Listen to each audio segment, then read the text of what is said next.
Everyone, আজ বানাবো Sunday special chicken biryani. তার জন্য আমি এখানে চিকেন নিয়ে নিয়েছি। এর মধ্যে দেবো স্বাদ মতো নুন, অল্প একটু হলুদ গুঁড়ো, লঙ্কার গুঁড়ো, কিছুটা বিরিয়ানি মশলা, আর দেবো অল্প একটু তেল, আর দেবো লেবুর রস। এবার সমস্ত কিছুকে খুব ভালোভাবে মিশিয়ে নিয়ে মোটামুটি 1 ঘন্টার মতো রেস্টে রেখে দেবো। এটা এবার সাইডে রেখে দেবো। সাইডে রেখে দেওয়ার পর আমি এখানে রাইসটাকে কুক করব। তার জন্য আমি এখানে চাল নিয়ে নিচ্ছি। চালটাকে খুব ভালোভাবে কিন্তু ধুয়ে নেব। ধুয়ে নেওয়ার পর মোটামুটি 1 ঘন্টার মতো কিন্তু রেস্টে রেখে দেবো। এবার বেরেস্তা তৈরি করব। তার জন্য পেঁয়াজটাকে খুব পাতলা করে কেটে নিয়েছি। এবার একটা কড়াই বসিয়ে তাতে দিয়ে দেবো তেল। তেলটা গরম হলে পেঁয়াজটাকে দিয়ে লাল লাল করে ভেজে কিন্তু তুলে নেব। আগে থেকেই আমি আলুতে নুন আর হলুদ কিন্তু মাখিয়ে রেখেছিলাম। মাখিয়ে নেওয়ার পর কিন্তু ভেজে নেব। ভেজে কিন্তু তুলে নেব। ওই তেলেই দিয়ে দেবো চিকেনটাকে দিয়ে কিন্তু ভেজে নেব। এমনভাবে ভাজতে হবে যেন 50%-এর মতো কিন্তু ওখানেই সেদ্ধটা হয়ে যায়।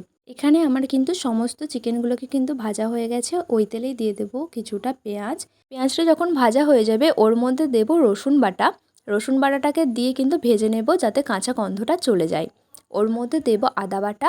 আদা বাটাটাকে দিয়ে একটু কষিয়ে ওর মধ্যে দেবো নুন, হলুদ গুঁড়ো, কিছুটা লঙ্কার গুঁড়ো, আর দেবো কিছুটা বিরিয়ানি মশলা। এবার সমস্ত কিছুকে কিন্তু খুব ভালোভাবে কিন্তু কষিয়ে নেব। কষানো হয়ে গেলে ওর মধ্যে দেব টমেটো কুচি। টমেটো কুচিটাকে দিয়ে খুব ভালোভাবে আরও একটু কষিয়ে নেব। যখন দেখব তেল বেরিয়ে এসেছে ওর মধ্যে দিয়ে দেবো চিকেনটাকে দেওয়ার পর অল্প একটু নেড়ে চেড়ে ওর মধ্যে দিয়ে দেবো জল। আগে থেকে যে আলুগুলো ভেজে রেখেছিলাম ওই আলুগুলো এক এক করে দিয়ে দেবো। এরপর দেব গোলাপ জল, কেওড়া জল, আর কিছুটা ভিনিগার। যখন খুব ভালোভাবে সেদ্ধ হয়ে যাবে চিকেন, আলু ও চিকেনের যে তেলটা থাকবে ওটা কিন্তু আলাদা আলাদা করে নেব। এরপর এদিকে একটা হাঁড়ি বসিয়ে নিয়েছি। ওর মধ্যে দিয়ে দিলাম নুন, আর দেব কটা গরম মশলা, কিছুটা লেবুর রস, আর দেব কিন্তু অল্প একটু তেল। তারপর যে চালটা ভিজিয়ে রেখেছিলাম চালটা দিয়ে মোটামুটি 85%-এর মতো কিন্তু সেদ্ধ করে নেব। এদিকে আমি কিছুটা দুধ নিয়ে নিয়েছি। ওর মধ্যে দেব কেওড়া জল, গোলাপ জল, আর কিছুটা মিঠা আতর। এবার সমস্ত কিছুকে কিন্তু গুলিয়ে রেখে দেব। এবার আমরা বিরিয়ানির শেষ দিকে চলে এসেছি।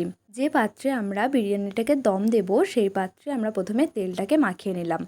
এবার যে মাংসের যে মশলাটা ছিল সেই মশলাটা দিয়ে দিলাম। দেওয়ার পর একে একে চিকেন ও আলুগুলোকে কিন্তু সাজিয়ে নিলাম। এরপর যে রাইসটা আমরা কুক করে রেখেছিলাম সমস্ত রাইসটা কিন্তু দিয়ে দিলাম। দেওয়ার পর উপর থেকে দিয়ে দেবো বেরেস্তা।